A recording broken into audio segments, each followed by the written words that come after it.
Hello friends, welcome back to Ravijaya fashions. మన ఇంట్లో మనవి కానీ మన పిల్లలవి కానీ డ్రెస్సెస్ కానీ లేదా లాంగ్ ఫ్రాక్స్, కుర్తీస్ ఇలా ఉంటాయి కదండి. అవి మనకి కొన్ని రోజులు వాడిన తర్వాత ఫిట్ అయిపోవడం కానీ మనకు వేసుకోవడానికి అంత కంఫర్టబుల్గా ఉండవండి ఆ డ్రెస్సెస్.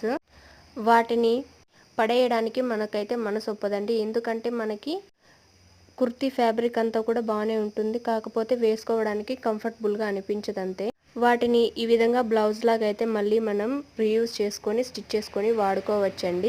ఇప్పుడు మీకు వీడియోలో చూపించినది వచ్చేసి కాటన్ ఫ్యాబ్రిక్ కుర్తీ తోటి స్టిచ్ చేసిన బ్లౌజ్ అండి. చూసారు కదా ఎంత స్మూత్గా, మనకి చూస్తుంటేనే అర్థమైపోతుంది కదా ఎంత సాఫ్ట్గా కంఫర్టబుల్గా ఉంటుందో. ఇలా సమ్మర్లో మనం బ్లౌజెస్ అన్ని స్టిచ్ చేసుకుని వేసుకుంటే మనకి ఎంతో కంఫర్టబుల్గా అయితే ఉంటుంది. ఇది మీకు ఫుల్ వీడియో కావాలనుకుంటే మన ఛానల్లో కటింగ్ వీడియో అయితే చూపించానండి, డ్రెస్ తోటి బ్లౌజ్ ఎలా స్టిచ్ చేసుకోవాలని చెప్పేసి. వీడియో నచ్చితే ప్లీజ్ లైక్ చేయండి.